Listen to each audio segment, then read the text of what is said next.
Style Models Workshop.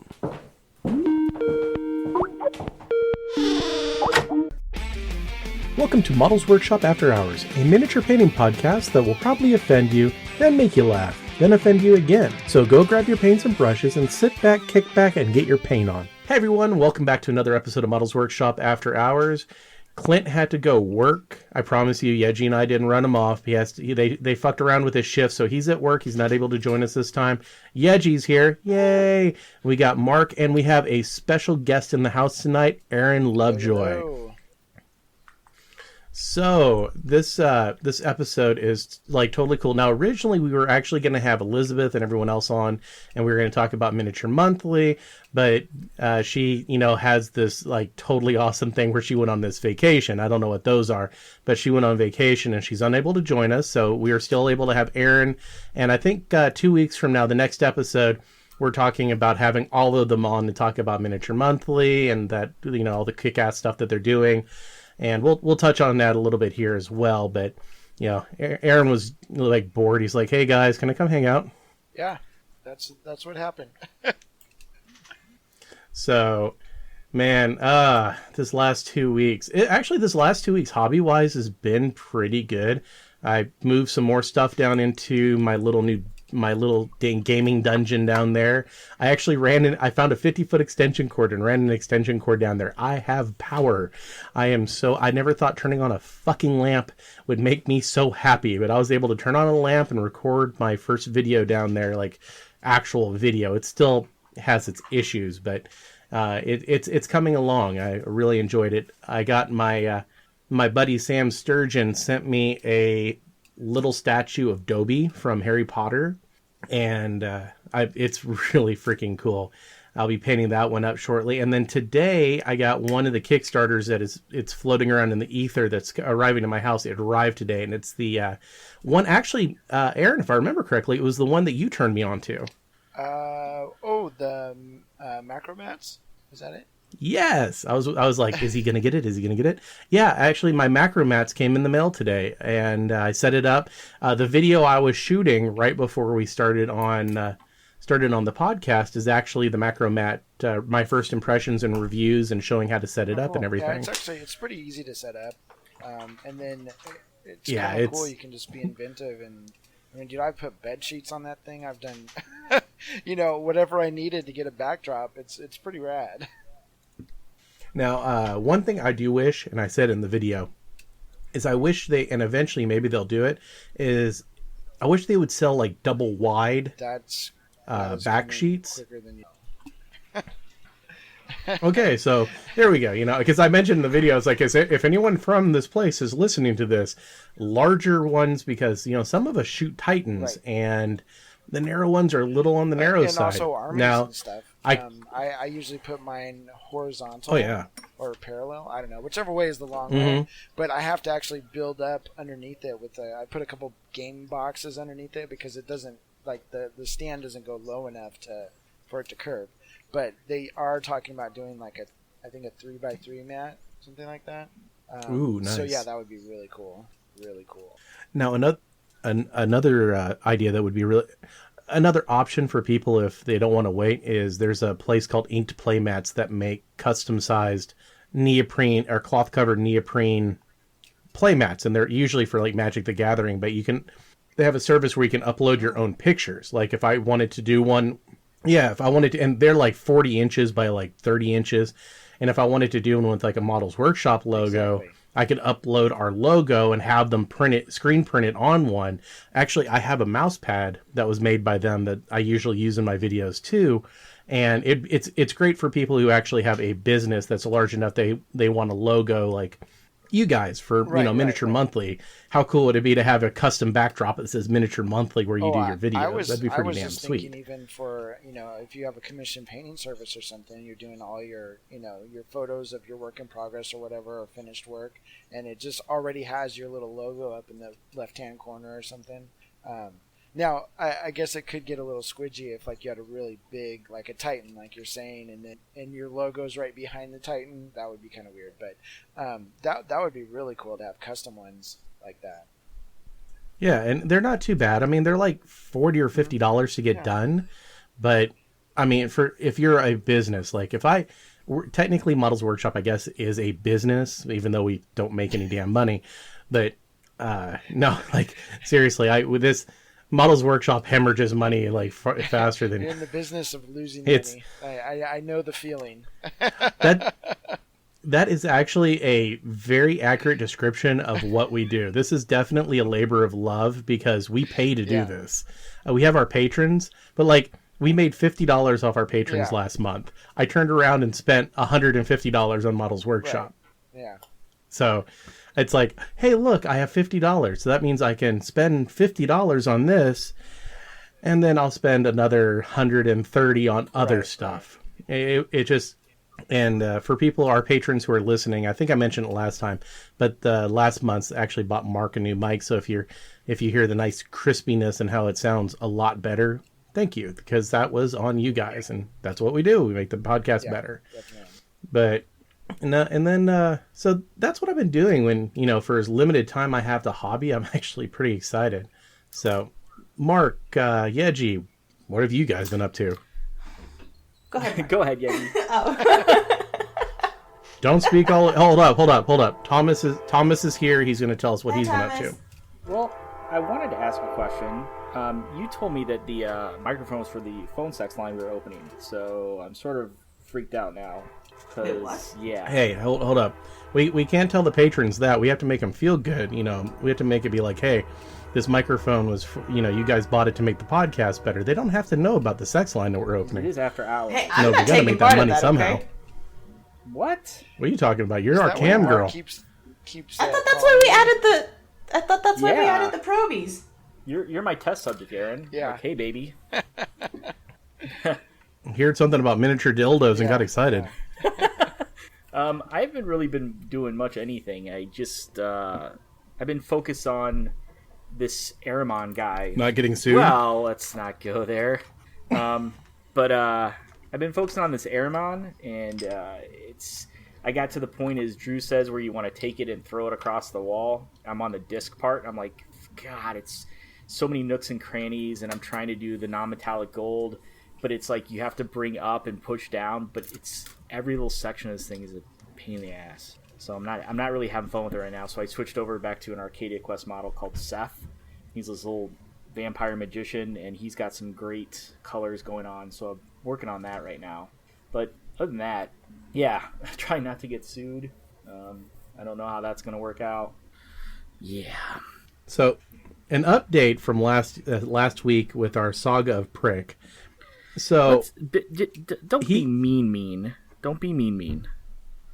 Don't be mean. I was calling him Prick all last week, and you didn't say anything. Now all of a sudden, you don't want me to be mean to the Prick? I'm just saying.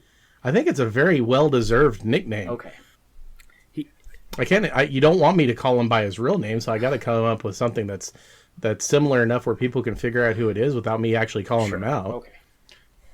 So, and anyways, don't make Yum yell at you again. That's true. So, in the updated saga of Prick, so he ended up getting fired from his position on the group. That brings me more pleasure than it probably should. Not me as well. And I was not totally unhappy about that, but at the same time, that's not really what I wanted. I just wanted. It's what it deserved, because that is not the behavior of someone who's an administrator of a very large group of painters. That's not how a person. It was very unprofessional. The entire conversation, how everything was handled, was completely and absolutely unprofessional. It was pure, absolutely unadulterated babyism. Wah, wah, wah, I didn't get my way. Now, speaking of I didn't get my way, so the company decided to, I don't know, because 3 people were complaining, they were like, well, we're going to go ahead and include both poses in the box. And I'm sitting there, I'm like, what? Okay, so you've just proven yourself to your customers that if they cry and they complain and they bitch enough, you're going to give them free stuff. No, that's not how you should do it. You should be like, hey, we changed it. Tough shit. We had to change it because of this. Deal with it. But I don't think that's the real case. I think they changed it because of the backlash of the whole. It had the phallic symbol, and that's another thing that was an issue. And I think that's the real reasoning. I don't think the other guy was being the moderator was being forthcoming. I think there's more to it. So, and then they did a solid. They added both of the sculpts in the box. I mean, so you. It's not a solid. It's an injustice to themselves, and it's injustice to the entire miniature painting community. They changed it for whatever reason they needed or wanted to change it for. It is their model. It was concept art. That means for people who, like Prick, who don't understand what fucking concept art is, it is a concept. That is not the finished product. If it was the finished fucking product, it would be printed and it'd be like, hey guys, look, here's the fucking model. It wasn't. It was concept art. It was something that it was in a concept form, meaning, hey, it's a rough draft. I don't care how pretty it looks. It's a fucking rough draft. It means it can change at any minute. That's something that Prick didn't get through his fucking head. And the fact that they changed it for whatever reason, they had to change it. They didn't like the fucking dick rock. They didn't like the way it posed. It fell over. It was too top heavy. It wasn't going together well in the mold. Whatever their reason is, it's none of our fucking business because it is their business. It is only their business. They don't need to tell us why they changed it. They changed it, and that's where they should have left it. And they should have told the other guy, tough shit. No, but, you know, the problem is they did an injustice, and now you're feeling bad because, hey, you accidentally leaked the dragon because of their lack of communication. The fact that they can't open their mouth or type a fucking email and be like, hey, just give you a heads up, this model hasn't been released. So make sure not to post any work in progress pictures. But yeah, it just seems like fucking clown show. This entire ordeal is a fucking clown show. They bend over backwards for people who don't deserve to be bent over backwards. People who fucking cry, oh my god, the injustice, the pose is different. I don't like it. I was gonna buy 5 of these, but I'm not gonna buy any more. That's who they bent over backwards for. Fuck the loyal fans were like, okay, it might change gameplay a little bit, but whatever. It's still basically the same damn dragon. It looks cool. You know, the 95%. They catered to the fucking 2% they were crying their little asses off. And then there's 3% that actually had valid gameplay concerns. You know, actually, I'd say it's probably 1% who were crying, 4% who had valid gameplay concerns, and the rest of people are just like, whatever. I played 40K. I'm pretty sure I can adapt and overcome like I have with their 5,000 pages of rules for that game. True. So, what were you wanting to say about that? That's it. I think it was a nice thing that they're saying they listened. They're going to add both in. I thought it was a really nice thing to do. I know you're saying it's an injustice because they bent over backwards for a couple people, but it shows that they're listening and that, you know, It's a bit hard not to when you're getting 17 fucking messages from the same douchebag crying about how he absolutely hates the new pose. Right. Well, it's over now. It's done. I thought it was good. You don't agree, but that's why I have different opinions on certain things like boob shadows and whatnot. So it would be different if it was like people were, I don't know, if it wasn't for Prick, I'd probably be like all for it. Like I'd be like, okay, so they heard people were worried about the gameplay, so they're going to go ahead and include the standing up one. And that's fine. I think honestly, Prick has tainted my entire outlook on this thing. So I see that they caved, and I'm like, they caved because of that fucking prick. Well, but okay, so let's just say that's the reason they did it. Everyone benefits because of it. You know what I mean? Everyone gets that extra model. So oh, I sure as fuck hell am not going to sit there and look at Prick and go, oh, he's the hero. He got people extra models. Fuck that. Okay. Well, then I'm not saying we do that, but I'm saying they did a solid. As a company, they listened. They did solid. So, and if you want to look at it as a bad way because of that guy, then sure. And he's tainted a lot more than that, so it's going to be that way. Yes, I said tainted. Puns intended. Yeah, he's definitely a taint. Right between a fucking sweaty nuts and a asshole. So, Aaron. Hey. How's it going? I just thought, we were... Hey, don't forget about Yeji. Why I thought taint, I immediately thought of Aaron. Yeah. I was like, yes. Because he thought cock. What? I'm sure that's how exactly he wants to be, when someone says taint, like Aaron. That's right. Good to know I'm loved. Yeah. Oh, I do. Well, I mean, that brings a whole new light to the self-professed asshole remarks that I've heard. Yeah, exactly. It was funny when you said that. I was like, I've never called myself that. I don't know what's he talking about, And then when we talked a little bit later, and you're like, yeah, when Yeji was in your class, and I'm like, oh, now I remember. I remember how. Oh, it wasn't about. I'm a self-professed asshole. I'm a self-professed asshole, and I think honestly the best people around are self-professed assholes, or even the non-self-professed assholes. The people who, it's the assholes in the painting community who are not afraid to step on people's egos to say, hey, just to let you know, it's a good-looking model, but honestly, you fucked up there. There's too many Care Bears in the community that go, oh, that's fucking amazing. That's fucking great. No one grows off of this is fucking amazing. Yeah. People grow off of, hey, that's a good-looking model, but hey, pay attention to the boobs. There's a shadow that just doesn't look right. That's how we all grow as painters. It's one of those catch-22s, though, because you're talking with somebody and they're like, hey, could you look at my model or whatever? And if you're at a trade show, it's a little bit easier because you're there. They can see your mannerisms and stuff, and when you're joking or when you're, whatever, and then you're not trying to be a jerk to them or whatever. But when it's online, I've had friends who have had the same thing happen. You're talking to someone and they're like, hey, could you check out my thing? Be honest. Tell me, I want to grow. I want to learn. And you tell them. And they don't. And then you get that. What? You're wrong and blah, blah, blah. And they spend the next half an hour telling you why you're wrong. And you're like, oh my gosh, I'm like literally wasting my day, trying to convince this person that they need to change this model, which, in the big scheme of things, it doesn't Try doing it for 3 weeks. It just doesn't matter. Like, if you didn't want to hear what I had to say, great, and it's funny because I ask for critiques too, and sometimes what you get back isn't what you were expecting, and it's not really what you wanted to hear, and I don't know, it pushes a little button inside of you, and you're like, what do you mean the purple's not right? Like that's my favorite purple of all time, and but you really have to. I think you got to learn how to give critiques, and you also have to learn how to take critiques, And I think when people kind of blow up on people for giving their opinion on something, especially when they asked for it, it causes a lot of the community to just shut down and like, you know what? I'm just going to give you a rainbow answer, and it's looking good, and move on. Because otherwise it's like, do you really want to argue with this person on, the semantics of why their color theory doesn't work? Yes. I mean, it sounds like a lot of fun, but it takes a lot of time. And when we have jobs and families and stuff, you kind of just are like, okay, well, I don't want to deal with that drama. That's exactly why I don't give some people I feedback. Personally, I do and I don't. I like, especially the people that are part of Models Workshop. I will straight up, if I see something that's messed up, and this goes for anyone, it's like, hey, that looks fucked up, dude.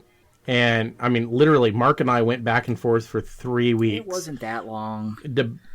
Bullshit, it wasn't. It was 3 fucking weeks that we. It was like. It was a good week. Okay, so me and him went back and forth for a week over one, like literally 6 square millimeters of his freaking model. Everything else was fine. We went back and forth for days, and I'm finally just like, take fucking pictures. Take pictures directly from the fucking side. Take pictures directly from the fucking front. I will draw this bitch out like a damn. I will break it down like I used to for my drafting classes, and I'll show you where the mess up is. And he did, and it took me a second to catch it, but and it was like, okay, I see it now. And it was a strange thing where I didn't see the shadow that was there on, the breast of this model. And it's a running joke now, but it's. Fuck you, Dad. If you hear tit shadow, weren't you, Mark? if you, I really was. But here's the thing: once I saw it, and once he pointed out to me, the next step I did was I fixed it. You threw the model into the ground and just walked away. No, he won a fucking challenge coin with it, Aaron. That's what he did. He turned around and won a fucking Privateer Press challenge coin. The exact same challenge coin, I might say, that your business partner has. Yeah, we tied for that one. But it's just like when you gave me the advice on the non-metallic on that form, you took time out of your day. Right. I went back in and I started glazing down and highlighting back up. Now, that model was a little too far gone, in so to speak, where I'd done so much to it. it was tough to sort of go back down. Yeah, but yeah, my Aramon exactly. model, It's just a like to reference for the future. I always tell people, save your old models. Like I know people who will take and they'll strip a model, they'll paint it, they'll strip it, they'll paint it, they'll strip it, and they're like, well, I'm just practicing on this one model. I say, keep the model. I mean, geez, they're like $9. You know, get a new one. Get a Reaper Bones. They're 30 cents. yeah. You know? Practice and keep those models, and then when you look back at them, ask yourself, what would I do to change that model now? Yeah. And I've looked at models from 3 years ago, and I'm like, God, I'm slipping. You know, like I had better ideas back then. Or sometimes I look at them and I go, yes, now I know. At the time, I didn't know how to fix this, but now I know exactly how to fix this. And do I fix it? No. I leave it there. It's the history of my painting, you know. But it really does help to look back at those things, you know, and go, okay, well, this is how. I mean, I've had times right in the middle of a paint job where I go, I should have done it this way. The lights would have looked so much better on this metal reversed, or just differently, like moved further forward, or you know, the glare should have been different, you know, or maybe I should have had my light coming from a completely different direction on the model. It would have looked better, you know, visually.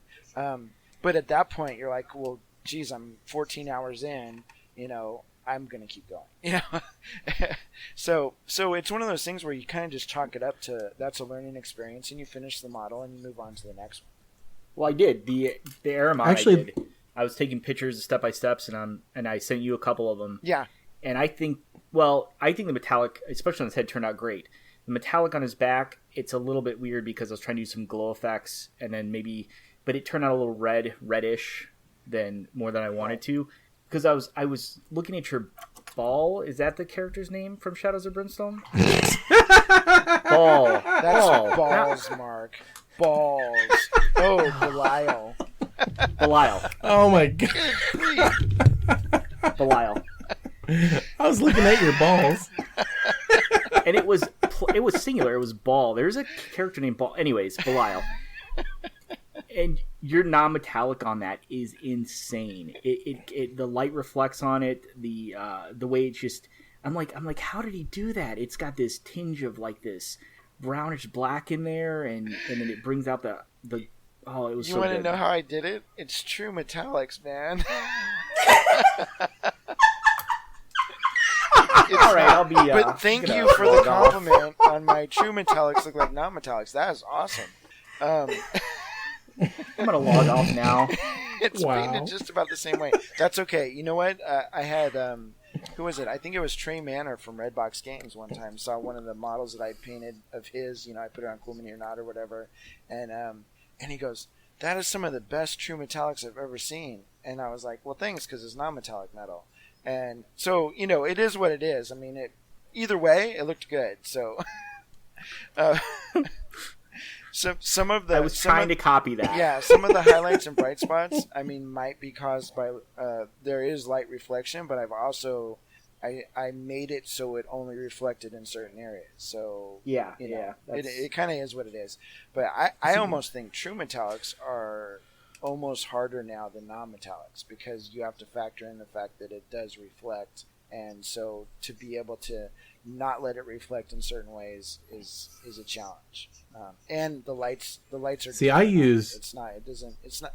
use the same light rules for non-metallic as I do for true metallic. True metallic goes more zenithal, and non-metallic goes more like I have these kooky rules for non-metallic light. So. And then he breaks them. See, I use a lot of the rules for true metallic or non-metallic, because I hate non-metallic metallics. I just absolutely hate them. I refuse to do them. So, but I will take some of the aspects of non-metallic metallics and mix it in with true metallics. Like, my silvers are not a silver. It's usually like 8 different silvers layered up and everything else, just to give it a nice highlight and shadows and everything else. I paint my metallics like I do with almost any other paint. Right. Yeah, and there's several different ways that you can achieve that metallic finish, you know, with metallic paints and then using opaque paints. I usually use a combination of both. Sometimes I mix the opaque paints in with my metallics, and sometimes I just glaze them over, you know, depending on what effect I want to have happen. So it's complicated. But it's actually a lot of fun. I enjoy both styles because I look at a model and I can almost immediately tell, like, this would be a great non-metallic metal figure, or this would be perfect for true metallics. Like Arena Rex, I love true metallics on, but they're one of the figs that you can do either or.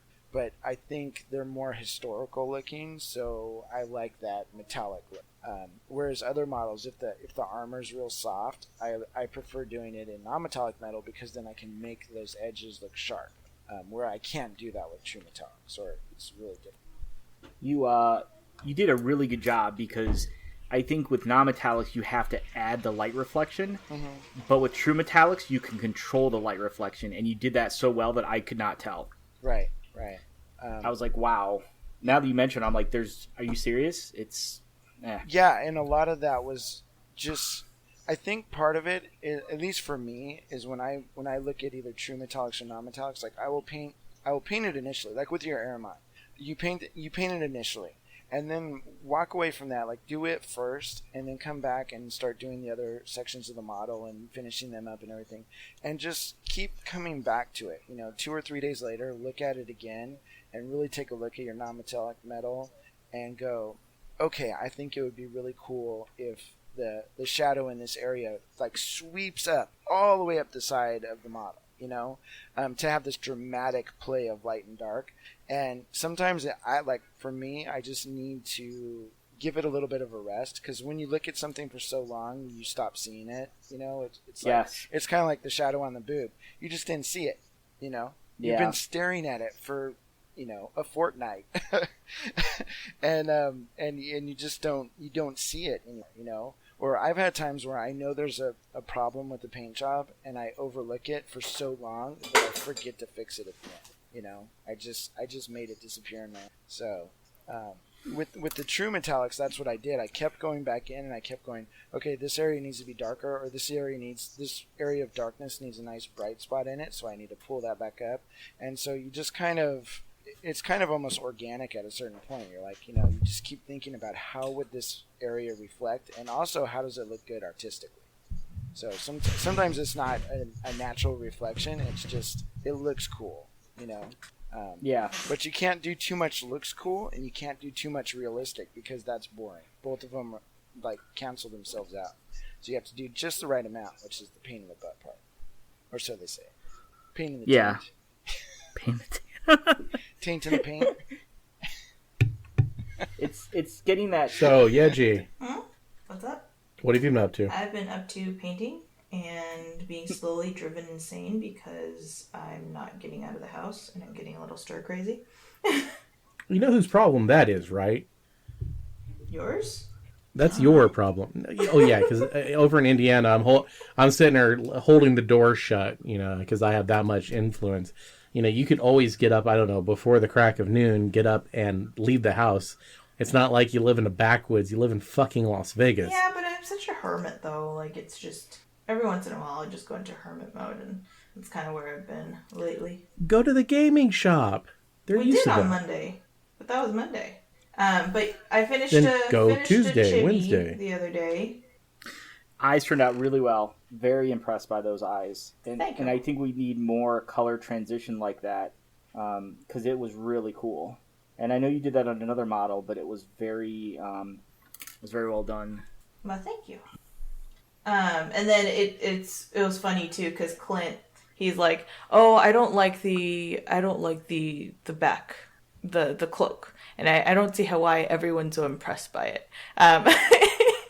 And it was just really funny. And he's like, I may have to look at it in person. Like, it was just this hoity-toity attitude towards it. And I was just like, it is what it is. Like, it's fun. And I think people get impressed by something that's new versus, like, how well it's done. Because, honestly, those happy little trees aren't so happy. Well, at least you did something. I think it was cool because you're right. It was different. It was a neat little effect you did. I was impressed. I liked it a lot. So, I mean, it's fun. If you had fun doing it and you tried something different, then why not? Mm-hmm. So. Well, that's the thing. Like, Nandy was like, oh, yeah, if you just want to do it studio art, then that's fine. If you just want to do it the card art. And I'm like, but that's boring. Like, it's boring. So it's like, do whatever you want on them. And I was like, okay, that makes me happy. Yeah. And then I just started on my Oh, Lehman man. Russ. We got in the miniature holders, and those are doing great. I'm still waiting on mine. That's the other Kickstarter that I'm sitting there waiting. Like, I'm like, oh my God, I want these in my life. I've never had a Kickstarter that I have been so highly anticipating because I honestly can see myself using the hell out of them. Maybe if not the handle, but the little one that I can pinch between my thumb and hold it, because that's how I hold my miniatures. I'm like, holy shit, that's how I hold my models. bet This that's is going to how you be hold them. amazing. I'm sorry, dude. Exactly. I'm gonna choke on my water between here. my thumb and my pointer finger, I wrap it around my model, and then I constantly shift it on my model. So and eventually it gets to the point where I shift it a lot on my model, and then I paint it. That's amazing. He We're still sometimes talking about moves models, it up and right? down so that it gets closer to his face. What kind of Yeah, magnification? up and down. All do you use? the I don't need no magnification. Ask AJ. No, we're not going there. We're not going there. Oh God. Boy. Oh man. Thumper says hi, Mark. No, he doesn't. Is he holding a salute? Is he at attention? Oh my God. Not right now. Aaron, how's Miniature Monthly going? It's going pretty good. It's going pretty Good. Excellent. Yeah. How are you doing, Kat? This is why I keep changing the subject back to you, because we keep getting Sidetracked. sidetracked. That's I the word. love it. I love the messages that I get where you can literally hear Mark getting embarrassed on the podcast. I'm drinking right now, so my face is not flushed just from that now. Yeah. Sure. Likely story. I'd be honest, I was jealous of Paul who won that model from you. I wanted that Belial very badly. It was very I'm jealous cool. too. I was secretly hoping. I'm like, please God, let somebody in San Diego. I think we have 2 people in San Diego that are on a patron, and I'm like, please God, somehow let it be one of them too, so we can play with this thing. And it wasn't. No, Paul's pretty far away, but he'll come visit. I bet. Yeah, I'm sure. Yeah, we'll have visitation rights. There'll be some strange lawsuit that goes on, like, I'm like, I get it Tuesdays and Thursdays. I want to see my ball. I thought his name was Ball. That's like a demon, isn't it? It's like a Diablo I thing. don't know. I don't pay attention to these things. I just paint them. Aaron doesn't have the ball I fixation. just don't. Oh, so one of our super fans, Jessica Jessenecki Belcher. I probably just butchered her maiden name. She follows us a long time. She was the one person that she knew about the website and she knew about the YouTube channel. And I was like, yeah, we have a podcast and everything. The one thing that I post about probably more than anything else, the podcast. And she's like, you have a podcast? Yeah. Oh, how long? Year and a half. We're up to episode, at this point, is 48. She's like, no shit. I was like, are you not subscribed to the page? Literally, we talk about it all the time. Oh, well, I'll have to check it out. So she's actually listened to every episode. So That's cool. but she posts this picture. It's this giant stuffed shark, and I shared it to Mark because Mark loves sharks. Mark is the shark. But I was like, she posts this picture. Is like, why are girls asking for giant teddy bears for Valentine's Day when this exists? And the shark is hollow. You can shove it over your head. And I'm sitting there looking at it. I was like, so you want to be eaten for Valentine's Day? I was like, well, thank God you're married. I'm sure you could probably arrange that now. Oh, Hey, I promised I would tell the story. She seemed pretty stoked when I talk about it. When I was like, yeah, this is definitely going on the podcast. It sounded a hell of a lot funnier on fucking Facebook, y'all straight-faced bastards, you. It's because I'm painting. Literally, Yeah, that's true. It's bad that I'm starting to paint while we're doing the podcast now because I get more focused on the painting than on people talking. I'm like, oh, okay. I feel like I'm on a hangout where other people are just talking, and I'm like, okay, this is cool. All right, I'm turning into that's Patrick. great. So we're gonna. I was about to say I'm gonna start having to remind you that, hey, by the way, Yeji, you're on a podcast. talk every once in a while. Yeah, that's what someone said on Wednesday too. They're like, Yeji, like I didn't hear you talking the last podcast. I'm like, yeah, I was painting. I was thinking, all right. Gosh. Now that we're about a half hour in, the thing that we want to talk about with Aaron, because he's been commission painting longer than probably all the rest of us combined, is commission painting. And he actually came on one of our hangouts a few weeks ago and was just like randomly just spewing stuff out. And it was like pure gold. I'm just like, whoa, never thought about it like that. That's fucking amazing. That's fucking awesome. So, tell us about you in commission painting, just in general. Just start rambling, because that shit's fucking great. How long have you been commission painting? Oh my gosh, I don't talk about it. Can we talk about something else? No. Let's see. I got canned. As I'm sitting there crying, going, canned no. from my job in 2009, so that's when it all started. All my friends, my friends fired. came to me and they're like, "Hey, we know you're going to get a job in a month or two, so can you paint this real quick before you can't paint anymore?" And here we are today, 2017. Wow, that's actually a long time. Wow. Mm-hmm. It almost makes me sad. No, it's been fun. I mean, it's hard work. It's no cakewalk being a commission painter for sure. But at this, Please emphasize that. Please emphasize that. It's not a freaking cakewalk. But Nice. But for as hard as it is to make a living at it, it's a lot of fun. Like I look at it and I'm like, probably early on, one of the first things I learned with commission painting is you have to be able to let yourself hate it. You have to be able to hate your job.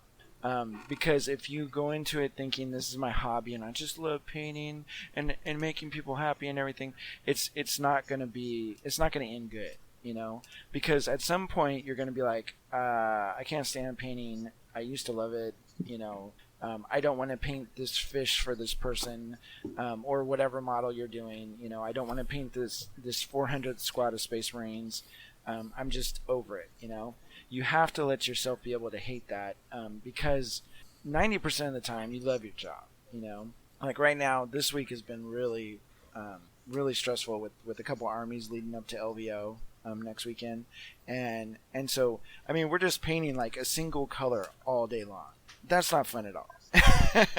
And if you try to lie to yourself and be like, I just love painting black all day long, you're crazy. It doesn't happen. I can't stand it. I can't stand painting the same color all day long. Like today I painted 4 colors all day long, and that I couldn't stand. But at the same time I look at it and I'm like, well, if I had a normal job, I would probably hate my job most of the time, because that's how I liked my last job. And it was an artsy type job, but it just wasn't fun. It wasn't fulfilling at all. But with commission painting, I love it. I love making stuff, and even when it's like a model that I don't really like, it's really cool to get something to come out in the end with something that looks pretty cool. Even though it's not your cup of tea. It's really easy to paint. Like for me, I love Space Marines. I love Kingdom Death. I love that type of stuff. Shadows of Brimstone, cowboys and stuff. I love painting those. So that's easy. But then you get like, George R.R. Martin will send me some model from the turn of the century that has half a face and it's a flattened cast, and it's just the ugliest model you've ever seen in your life. And he goes, put a studio paint job on this. And you're just like, this is a joke, right? Like this is not the coolest model I've ever seen. I can't even think up a backstory for this model, but You have backstories for your models? Well, I live in a big time fantasy world, so a a lot of times it helps me to get through a project if I kind of have a backstory of what that project is about. Now, an army, that's a little bit different, but if the army has a theme, oh, totally. I'll be in my mind. I'll just be like, oh, yeah, and then the Space Marines go to this planet, and that's why they're, the planet's dirt is purple, and that's why their feet have purple dust on it, and or whatever.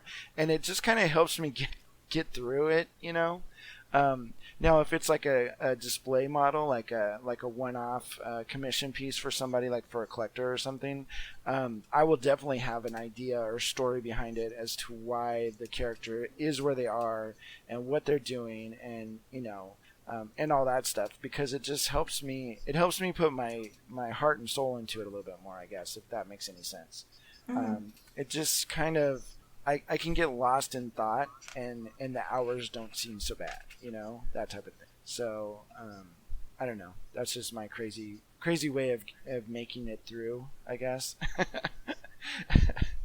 A lot of the stuff that I do in commission painting is, to keep going and keep my speed up and everything, is I just lie to myself all day long. So, when the story behind the piece is no longer doing it for me, and I've listened to every song from Die Antwoord 3 times that day, and I've watched 2 movies back to back, in a loop, and I'm just like, I don't know what I can do anymore to keep myself preoccupied, and so I just start lying to myself. I remember one day I came back from my lunch break, and it was one of those days where you're just painting swords all day long, or bolters or something all day long, and I did not want to work till 5 o'clock. It was like 12 o'clock, and I'm like, there's 5 hours left of this day, and I have to paint. And so I literally just started lying to myself. I'm like, well, this is the last time I'll paint that bolter today. It's the very last time. So when I got done, I was like, woohoo, I'm done with that bolter. And I just went on to the next one. And all of a sudden, I forgot that I didn't want to paint. And all of a sudden, it was 5 o'clock. And I was like, wow, I did it. I completely lied to myself and kept myself going through the rest of the day. And so, if you're interested, that's exactly how every day goes for me. I just lie all day long, and then I go home. But for me, it works. Or having some sort of distraction. It helps. I paint with friends all the time. Like we go down to the local game store, and they're kind enough to let us just steal a table, and there's anywhere from 2 to 8 people there on any given day. And we just paint all day, and we talk crap and whatever, and then we talk shop, and we like what cool new products that are coming out, or if somebody found a cool new paint, or just anything, so I really enjoy that. It's a little bit better for me than staying at home and painting, and I remember when I first started my business, does your local painting circle know that you're within the painting community? One of the things that really helps when you work for yourself, that helps keep you accountable and keeps you motivated to work, because you really don't have a boss telling you to work, is, he said, leave your house. Go somewhere, do your job, and come home, and it kind of replicates a regular 9-to-5 job or something, and so that's what I started doing, and it really has helped, and I don't go stir crazy at home or whatever, and all that stuff. So, yeah, it's pretty cool. So do you guys have what kind of maybe questions do you guys have about commission painting or anything that you want to know, or? I have a comment more than a question. Okay. It was I've tried a couple times. I tried to pick it up, and I do commission painting, but it's like as soon as I know I want to do it, I'm excited to do it, and then the models come, and it's like this overwhelming sense of dread. Right. And almost hatred too of like the model. And I love to paint. Like I'm painting right now. I can't wait to like paint this model and get some of these cool effects on it. But then if someone gives me money for it, I can't stand it. Right. And I think that's you probably need to check yourself into some sort of psychiatric hospital. Yeah. I love you and all, but no, actually, I totally get it. Once there's that, I think us as painters, a lot of painters, we doubt ourselves. Our work is always like I love going to contests because everyone else's work looks so much better than mine. When you look at your own stuff for so long, it's just not as neat as other people's. They have different ideas and stuff. And I think when that doubt that we have in our heads, like, what if the person doesn't like what we did, or this, that, or the other, it really kind of eats at us. And so when you get that model in, you almost get like butt pucker. You start clenching, and and you start second guessing things. I had a certain point where I stopped sending work in progress to customers, especially on high end models. I wouldn't send any work in progress pics of the initial starting of the work, like base coating and getting things together, because I had too many freakouts. Like, they, like, most people, they see the finished piece, they don't see the 20 hours in between when it looks like crap, and so I had this point where I was like, okay, well, here's how it's going to work. I'm going to, I'll send you pictures of, the belt models and maybe the initial base coating. And then once I get to a point where I'm comfortable sending you more pictures, that's when I'll do it, because then they have a more sense of what the colors will look like and all that stuff. Some customers don't mind. Like, you kind of, like, if you have a recurring customer and that they know what to expect at the end, so they don't really care what the middle looks like. But a lot of times, I have one customer that he's done lots of work with us, and every single time he flips out with the initial base coats. What are you doing? Oh my gosh! And you're like, and I'm thinking, I don't know what I'm doing. I have no confidence. You want a different color? What do you want? Yeah, I'm like, dude, this exact, and then I'll think about it. I'm like, dude, this happened last time. Like, did you lose trust in me? Like, in the last month or whatever. But it's kind of funny how that works. But it does, like, once there's money involved and you're hoping to meet the expectations of the customer, it gets a little bit scary. And I think it does take away some of the passion there. And so that's where you start lying to yourself. Everything's cool. I'm just going to start. This is what it is. This is what, and I've actually, when I first started, it was really hard because I didn't know how long things would take to paint. And sometimes even now I mess up and I'm like, I go, it'll take me, I think, 20 hours for this, this tank or something. And so I'll charge accordingly. And then it takes me 25 or 30 hours. And I'm like, crap, that was a bad quote on my part. And then you're working for free. Yeah, exactly. And like I said in that hangout, and that was when my hours are up, I don't lower my rate. I work for free. So that's how I keep myself from giving too much away. Because if I'm working during the week and I've scheduled a project and it's supposed to take me 3 days and it takes me 5 days, I work 2 days for free that week. Now, in a month, that might not be so bad. But what if you do that every week? So now you've worked a week for free. And can you afford that? Can your family afford you to just work for free for a week? It's very hard. So when you start putting it in perspective like that, it starts making you more accountable for your hours and how quickly you can get a job done and stuff like that. So when I first started, I started looking at how long does it take me to paint a single fig, to gaming level, and then to high gaming level, and then to display level. And I started kind of mapping out in my head, like, okay, this is how long it's going to take, this is what I need to charge, and this is the quality I can give for that amount. And where I think a lot of painters make a mistake is they go, well, this figure is $50 for a gaming figure or whatever, for a hero, and while, like, for me that's a really low end figure, but for some $50 is like a lot of money, which it is.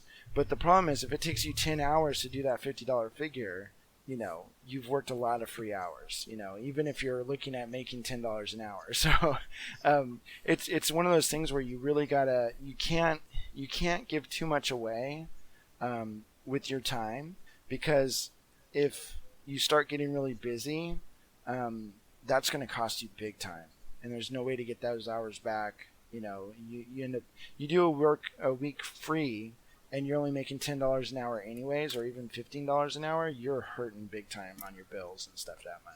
So, and then what happens is you start not being accountable to your customers, and you start skimping on your customers, or you have to take on more jobs because you need that deposit just to pay your rent the next month. But then now you have double the work, and you're still giving away as many free hours. And so you see where I'm going with this. It just gets worse and worse and worse and worse, and eventually you disappear. And then all your customers who gave you money and figures, they're pissed off, and they're going to the next painter, and they're going to treat him like, crap or whatever, because they're mad that they got ripped off the first time. And so it's just kind of this vicious cycle. So you really need to, I feel I have an obligation to charge the prices that I charge, because I want to be able to take care of my customers. I need to be able to take care of my family, and I need to be a good businessman, I guess. I need to be dependable, and I can't be dependable if I'm constantly hemorrhaging money by painting too cheap or painting too long on a job or whatever. So I think I've kind of found a sweet spot where I make a decent salary, and I can pay my bills, and my kids taken care of, and my customers are taken care of. They know that I'm going to be here next year because I'm here every year, unless I die or something. So, which they're all counting on, by the way, because they want the value of their models to go up so they can sell them. But that's morbid shit. kind of crazy. No, but the conversation has come up though. How do you do that? By the way, I love this new paint job. How you feeling? Yeah, you feeling okay? You feeling okay? Any disabilities? If you were to, I'm thinking of selling my Elder Army next year, and if you could just kick How the you feeling? bucket, yeah, exactly. The joke's on them though. I don't think armies would go up in price that much, but but yeah. So I think with the commission painting, it's it does take some mental toughness, especially with the pricing, because if say you were giving the pricing for Larry or even let's say Yeji, so you're Yeji's salesperson, and you give a price and you sell the customer on it. You're like, hey, this piece is, this chibi is $150. It's going to be she's going to put in approximately 8 or 10 hours to the paint job. Here's some pictures of what it looks like. It's fantastic. She's the best, blah blah blah. And it's easy to sell her, like someone on her, but it's really hard to do it for yourself. You almost feel like you're like maybe bragging or something, or when you're like, hey, this paint job can only last 10 hours, and you get to the 10-hour mark and you're like, I could do so much better on this paint job, but I've literally painted the 10 hours, and this is where I can wrap it up in an hour. I've only given away one free hour of work, and it looks good. And so you have to start training yourself to be okay with a lesser paint job, because that's what commission painting is. You do a super fantastic paint job, that's great. People will be, oh my gosh, Mark, that was the most amazing model ever. But you're not feeding your kid, or it hurts you. You get the pat on the back, but then it also hurts everyone else, because then everyone goes, oh, well, that's what that paint job is worth, And Yeah. I think we've seen that with gaming models. There's a lot of people who are like, hey, a gaming figure should be $3 or $5, and like, I honestly don't even know how you do that. Back in the day, I think it was like, it was. You have not really much anymore, but yeah. I mean, I don't pay super attention, because I'm just I'm so focused on me right now, Mark. No, it just we're so busy that it's like we set our prices and we don't really worry about it too much. But I do talk to my friends who paint, and even the guys in San Diego and stuff, and a lot of times I'm like, man, how do you do that work for that amount of money? How long did it take you? And when they're honest with themselves or with me, you start finding out that they're putting in a lot of extra time to get something to look as good as it does. I think my thing is I finally got to the part where you have to act like you're a graphic artist, or maybe not graphic artist, but a commercial artist. So like you're making T-shirt designs or whatever, and so you're not so much worried about, am I going to get an award for this? It's just a job, and you have to kind of treat it that way. I mean, you can still have pride in your work. I mean, we do, I mean, I have certain standards. I'm like, I want it to look a certain way, but I know that I can do it in the time allowed, and the time allowed is not like me running a sprint. It's like me running a marathon. So if I do a test model and it takes me, an hour and a half, going fairly fast, I'll figure, what, it'll probably take me 2 hours to do this model, reasonably, because you can't paint at full speed for 16 hours a day. You just can't do it. You can go slow. You can go not slow and steady, but you can go at a steady pace, and that's the mark that you want to hit, price wise. So you got to be careful. When I first started, I would do that. I would paint. I would go, okay, I'm going to do this test model, and I'd paint like a bat out of hell. And then all of a sudden I'd start the commission, and I'm like, I'd get, 5 or 6 hours into it, and I'm like, I can't go, or even a couple hours into it, I can't go at this speed, forever, And so you have to, when you're doing your pricing, you have to go at a speed that is sustainable, that that you can keep painting for 6 or 8 hours that day at that same exact speed, and make money off the job. So, but yeah, as going back to your question on just kind of not liking it once money's involved, I think that has to do with just the added pressures of, is the customer going to like it? And I feel those I mean, I've been doing it 8 or 9 years now, and I feel the same thing sometimes. Some customers are, you're more comfortable with, because like it's like if Larry called you up and he's like, hey, I just want you to paint this model and make it just like this other thing, or do you, and you're like, okay, cool, I'm gonna, and you just get on it, and there's not a whole lot of pressure there. But then when it's a random person off the internet, or even for me, sometimes local people, you just get that little feeling of intimidation, or are they going to be satisfied or whatever. But I think for me, just kind of the part of it was I allowed it to be my job, and then I'm like, well, you know what, I take pride in my work. I take pride in feeding my family. I do this job. This is what I can provide. If they don't like it, I mean, there's not much I can do about that. I mean, there's certain people who just want the world, and they don't care that it hurts you financially or whatever. They just, they don't think of it that way, and that's fine. But they're not my customer. You got to be okay with letting them go. That type of thing too. But other than that, just lie to yourself. Pretend like you didn't get commissioned, and pretend like you're just showing a friend the model or something. Or start a horrible drug habit or something. And just start doing a lot of heroin or speed. And just forget, just forget. Oh boy.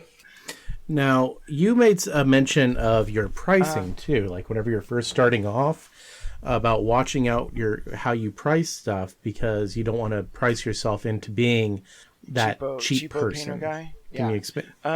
We had actually, there's one of my buddies in San Diego. Actually, a couple of my buddies in San Diego had successful commission painting services long before I used to laugh at people. They're like, oh, you should do this for a living. I'm like, yeah, right. That's the dumbest idea ever, And so these two guys had fairly good services, and they did it for a long time. And one of them still does it, but he does it selectively for just a couple people. And then the other guy just kind of got angry and quit. And part of that had to deal with their pricing was so low. What I started noticing was their pricing was so low that they couldn't raise their prices. And my one friend, he was doing the $3, $5 figs, and he was actually kind of sort of making money at it. But it was always like this sprint. It was this mad dash. I gotta get this stuff done. what happened is he was a good painter. Both of these guys are excellent painters. But my one buddy decided that he was going to do $75 hero models. And he showed me the model, and he'd done a couple test models, and he's like, I can do it in the time, I can make money at this. And they were fantastic. The problem is, all of his customers couldn't even afford the $3 or $5 model, let alone a $75 model. So he never got a single order for the hero, And I think the other part of it is people who were actually willing to pay more. They didn't trust his $75 model, even though I would have trusted it. I mean, he was an excellent painter, but he was known for the $3, $5 miniature. That was his thing, and so he couldn't get out of it, and he eventually just quit. My other buddy is the same way. He services a lot of people who don't want to pay much of anything for miniatures. And yes, he does service them, Edgy. So no, Larry made the little snort, he's a cheapo. and that's what made me laugh. Okay. So you're saying your friend is a cheapo? Yeah, pretty much. And that's the thing. Like when I first started, that was I took some things from those guys on how to paint fast and how to paint armies and stuff, and be the most effective with my time. But I also took what I didn't want my service to be. And I didn't want it to be cheapo paint service that I end up just working like a dog and there's nothing at the end of the rainbow. So I just decided, hey, this is, it's going to be higher end stuff. I'm still going to do armies because armies is where all the money is. But I'm not doing the $3 model. I'm not doing a $5 model, and I'm not doing a $10 model. It's going to be, I figure I can get a model done in an hour to like what I consider decent gaming, standard. And so it starts at $15 a model, and since then, we've kind of raised our rates and stuff. So now that's like a 45-minute model, but I'm still able to get the same amount of detail into it as I was with, back when I first started. I've gotten better. So I found that those are the customers that I wanted, or that I needed.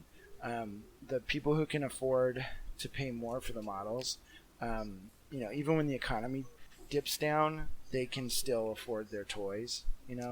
Like maybe they can't buy an extra house this year, but they can afford another army.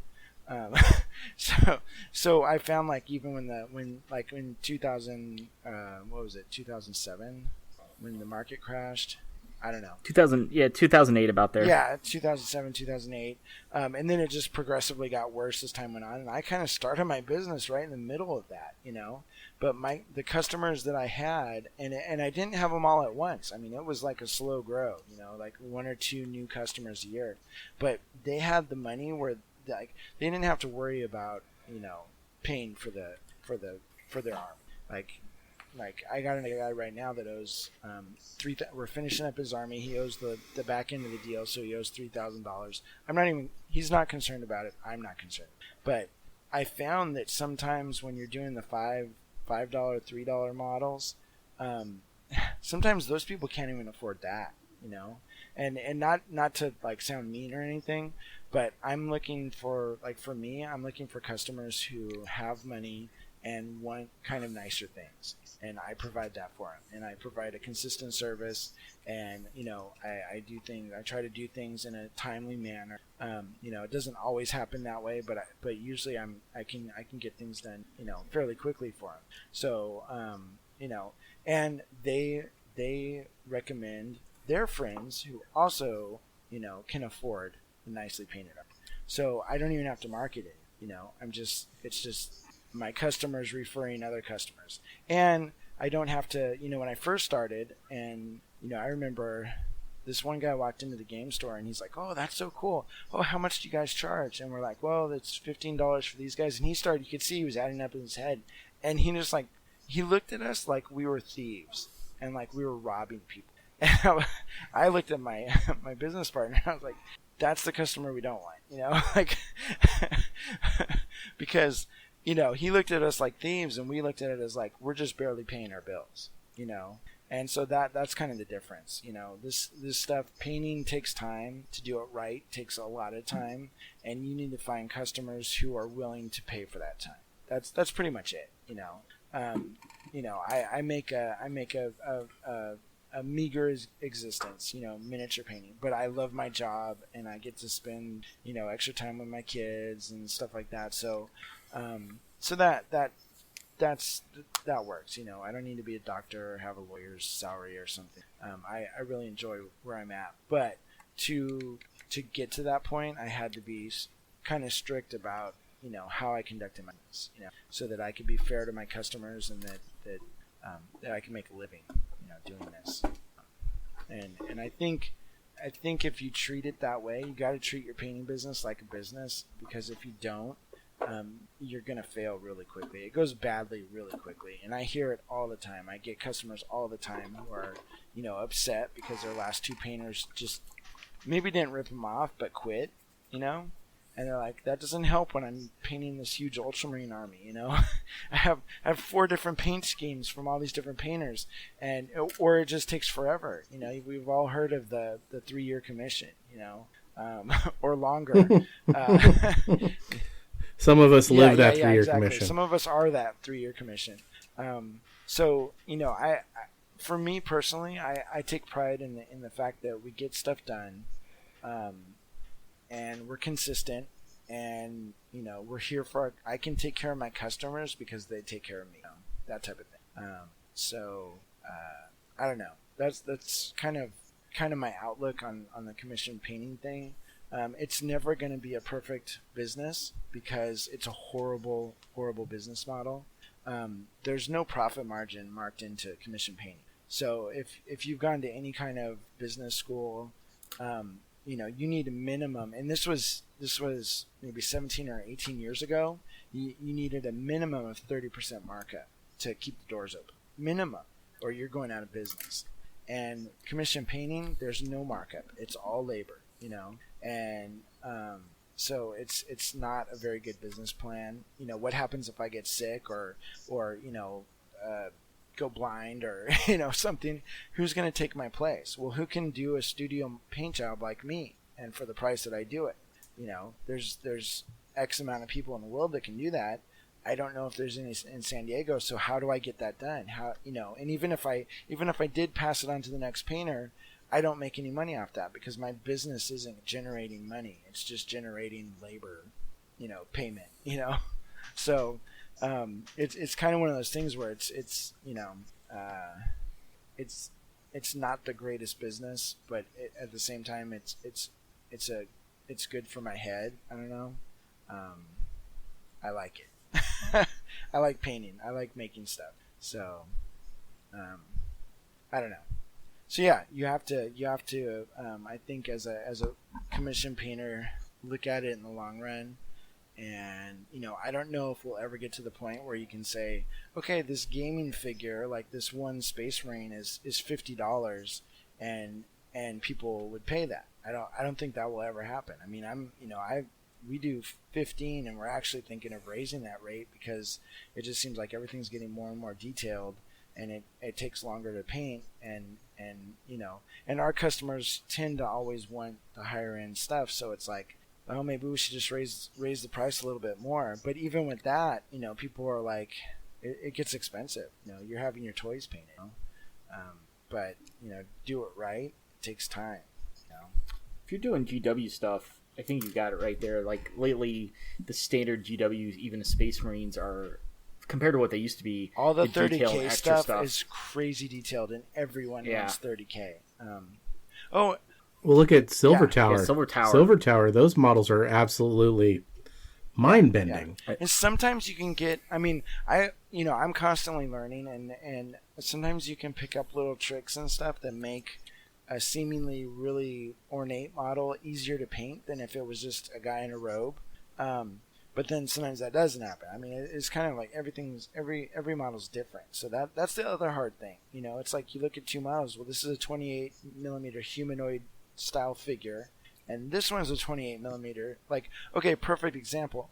I won't touch Infinity for less than $50 a model, and that's for my dirt cheap paint job. Wow. So, why is that? Because they look like crap if you don't paint them well. Oh. So I tried doing lower commissions and go, you know what, I'll cut out a few steps and stuff, and it's just like, Nope. They looked horrible. I mean, and it's really hard for me to hand something over to somebody and it just looks really, really bad. Now, if that person was expecting like a studio paint job from me for $15, they're going to think that my paint job is horrible, because it is compared to a studio paint job, but a studio paint job is much more expensive. So, that's kind of the difference. But I try to make sure that people know that when they're ordering something from me. This is the level that I'm doing. This is the approximate time that it takes me to do this, just so you get an idea. And a lot of people, they just have no clue. Like they look at a piece, something I've done for a painting contest, like my Road to Mordheim piece that I did for Games Day a few years ago. You look at that and you're like, oh man, he must have put in 30 or 40 hours, and it was more like almost 200. There's a lot of stuff that goes into these paint jobs sometimes that people don't realize, how much time it took, because they saw some guy dry brushing a model down at the local game store, and that's how it's done, and that's not how it's done. Do you remember Tim Lyson? Yeah. You ever talked to him? So yeah, I mean, I've talked to him at Games Days, kind of in passing, but not. I haven't like sat down with him for 4 hours. We never made out or anything, contrary to what people say. It's okay. Yeah, but it only Give me takes some 7 advice. minutes to go to heaven. It does. He gave me some advice, and it wasn't even advice. It was just sort of like a comment he said.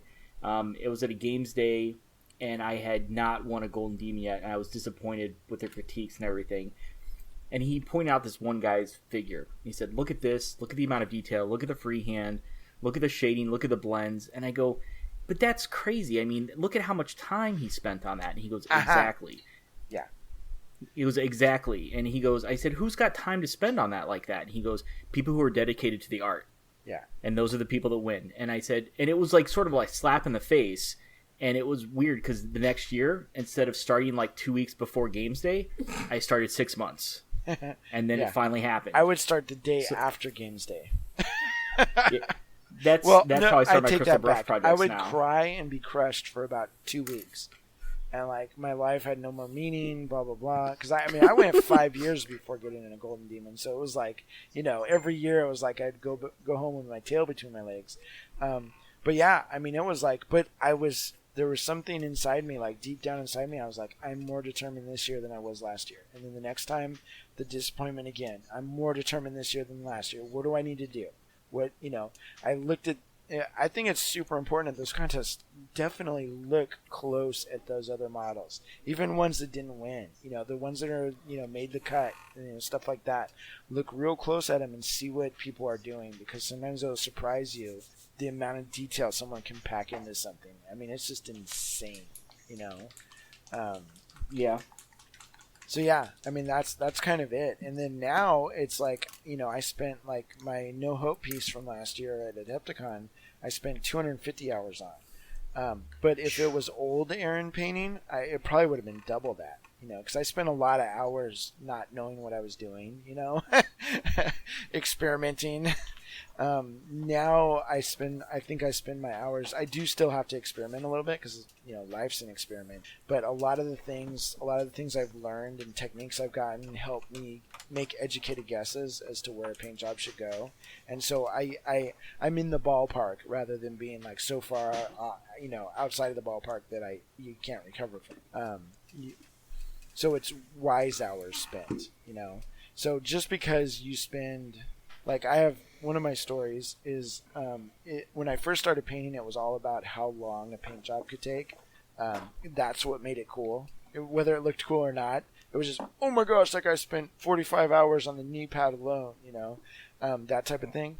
And so I spent 7 hours painting the Space Marine helmet one time. I was trying to do non-metallic metal, and this was probably 13, 14 years ago.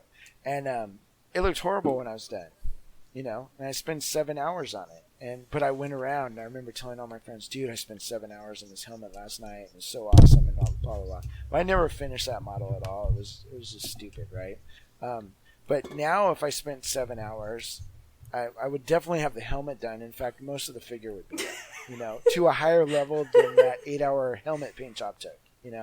So that's kind of the difference, and that's why I always encourage to learn different techniques and stuff.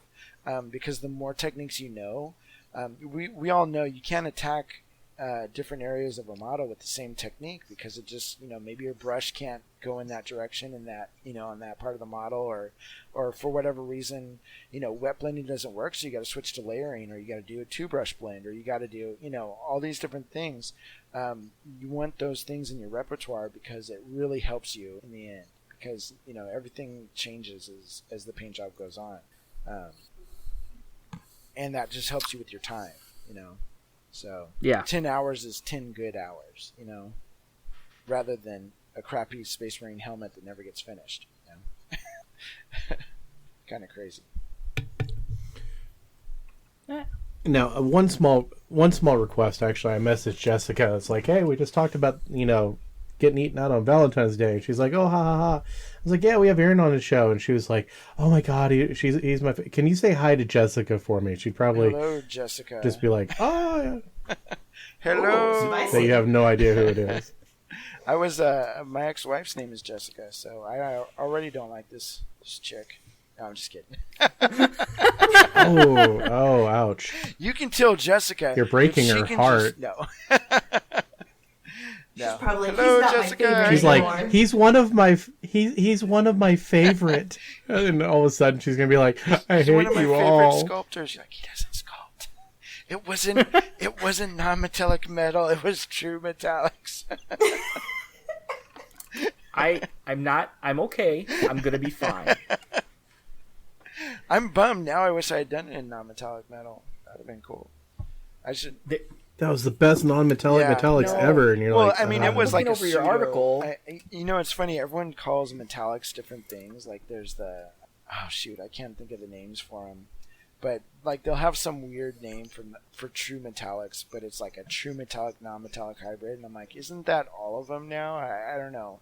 It's just true metallics or true metallics. Kind of what if something came up on the By Lanterns Light, the Kingdom Death group, and Scott Hockley said something like, "It's non-murmur and it's true murmur." Yeah. Demi metallics. That's another one. I've never figured out what that is. I think it's what? I've never heard of that. I don't know. I've been around for so long. I think I've heard it all. But it's kind of like I've been painting since '96. Well, you've been around a lot longer than I have then. So, holy cow! Everything else, dude. Like the Viper, the model, I can date whenever I first started painting, because the month I started painting Eldar was the same month the Viper jet bike came out, because that's what got me to paint Eldar. Yeah. I love Eldar. They're it's a cool army. The new stuff looks models cool. are so cool. Yeah. Mm-hmm. Those three teaser models, and I'm just sitting there going, "Oh my god!" Clint looked at me when it really came out, or when you guys shared it, and he was like, "You want those, don't you?" I'm like, I'm like a little puppy. Yeah. So I guess going back to the whole commission painting thing, I know I kind of sound like a downer on it and everything, but I mean it is a fun job. It's a super fun job. I've gotten to paint almost every Forge Wheel model ever made, and that's cool because I could never have bought them all. I've gotten to paint all. I volunteer. I paint that shit for free because I want to paint them. I get paid a lot of money to paint them, so that's even better. Oh yeah, just rub it in. It's like, hey, well, like I had a dude drive from Chicago to do a Warhound, to do an assembly on a Warhound. It was one of my bucket list models that I've been wanting to do ever since the Warhound came out. On those is a total bitch. His entire oh yeah, they really are. I pinned the shit out of them. No, his entire family came down. I made dinner for all of them and assembled his fucking Warhound for free. I'm just like, where exactly does this deal work out? I mean, last time I did a Forge World commission, I made like $700 off of it. Now I'm treating y'all to fucking barbecue ribs. Hurt after that, or what was the deal? No, it was worth it. It was worth it. It was actually really fun to put. It was a single session. We sat down one session and put the entire fucker together. That is wild. Oh, it was, dude. By the end of the day, I'm sitting there. I seriously, I look like fucking Escobar. There was so much resin dust flying everywhere. Yeah. What's funny is the top of it is not that bad. You know, you're like, you put it together, it's like a puzzle. You get down to the feet and those stupid toes and all the pistons, and you cut one of them the wrong length, and you're like, oh my god, you know. See, I replaced most of them with brass Yeah. rod. Like, fuck the resin. I cut brass rod because it's just a lot easier. I need to take a little bit off. I can actually take a file to it and not have to worry about breaking it. But no, it's always the fucking feet. Every single Forge World model out there, it's always the feet. Because they look amazing. It was when the same done, way with... You know, because it's got all those pistons and there's all those moving parts and all that stuff. It looks really cool, but you pay a price to have that coolness. Yeah. It was the Phantom. I did a Phantom Titan in the same way. It's like the body, everything else was pretty easy. I mean, I pinned the shit out of it, but the feet, oh my god, I had to do basket weave pinning, which is basically running like multiple pins to the left, to the right, and front to back, weaving them just to make sure the fucker didn't fall apart. I'm just like, this is ridiculous. Usually when you put a pin in, if it's just going one direction, it'll get weak in the other direction. So you gotta almost go in two different opposite directions, and they cancel each other out. So, you know, if it does break, it's gonna break right in the middle of the leg, which will then be another major problem. Yeah, and then you have to sleeve the pins, you know, use fucking brass tubes inside the brass... Oh, God, those things would be a nightmare. I drilled... For the Phantom, I actually used half-inch threaded steel rebar and weaved it through there with, like, nuts and bolts and washers the entire... Oh, it was crazy. It was fun, but it was fucking crazy. At least it was resin. I've done a couple kits that were big metal dragons, and talk about a pain in the butt. Like, you know, you're using your Dremel tool to try to drill the holes for the pins, and it's literally just melting the metal and covering the drill bit, and then you're trying to scrape melted metal off your drill bit, and I mean, it's just like, oh my gosh, the things we do for this hobby. It's crazy. Oh yeah. No, okay. We've been having this debate and this argument. Well, it's not even really been a debate or argument, but we've been having this discussion within Models Workshop about, because Clint was doing his draw up for his customers, and I said, it's like, dude, keep the options that you give your client as simple. Give them as few options that gives them a what's the word I'm looking for? Basically, don't give them too much fucking options on whatever what you're doing. Everything's blue. Yeah, don't give them too many choices. That's the color I know how to paint. Well, not that. It's like, no, he was like entering every fucking, all his paints into this so he could cover over and yada, yada, yada. And I was like, dude, give them the primary, the secondary, and the triternary colors, and that's it. Any more than that, don't be like, do you want it hawk turquoise or do you want it shellac green? No, don't do that. Do you want it turquoise? Yeah. That's it. And then you control the turquoise. That's pretty much it. No, and I think that's where, as a painter, you have to have a little bit of confidence. You know, if they're coming and, you know, if I'm looking for a chibi and I'm like, oh, Yeji makes really cool chibis. As a smart customer, I'm going to want Yeji to paint a chibi the way she would paint it. Maybe I want specific colors, like I want it to be red and blue or whatever, and then go to town, paint it, make it a Yeji model, you know, because that's what you want. You want the artist to have to put their style into it, especially if that's why, you know, you chose them, is because obviously you like their work, right? I'm hoping. You know, you're not choosing them because they're the worst artist ever, you know, like I really hate Aaron Lovejoy's work, so I'm going to go commission a really expensive job from him, you know, like, no, I hope that's not the case, because I hope you're choosing me, you know, because you like my style, or, you know, my, you know, whatever. But yeah, you definitely want to you want to be like, you know, okay, it's teal. Okay, well, I can do teal, and here's how I normally do it. If you know, it's always nice a little bit. Like with Games Workshop commissions, I love them because a lot of times there's, you know, and I actually almost love them when they're just like, just do it like the studio, you know, like the stock, you know, Plague Marines or whatever. You're like, okay, well, that's pretty easy. You know, it's pretty easy to find out what the colors were used on that and blah, blah, blah. And so that makes it a little bit easy. But you know, with Games Workshop, they have their paint line and everything's, you know, kind of named by what faction it goes with. And so, you know, same with the Privateer Press. And it makes it a little bit easy when just trying to choose colors right off the bat. But yeah, I don't know. I think the hardest thing is when a customer comes in See, and they want a color scheme that you know will not work. Like, I love the colors purple and orange. Go. Make that one I'm good. doing Space Wolves. Yeah. And I want them in equal amounts. Yeah, and You're just like, oh my gosh, that two colors would be that like should never go together. And they're completely fighting each other because there's just as much purple as orange. What am I supposed to do with that, you know? I mean, you can make it work, but you know, is it really worth it on those $15 models? Not really, you know? Like, okay, let's rethink this. What if we do purple and yellow, but I put orange-ish shadows in the yellow? How about that, you know?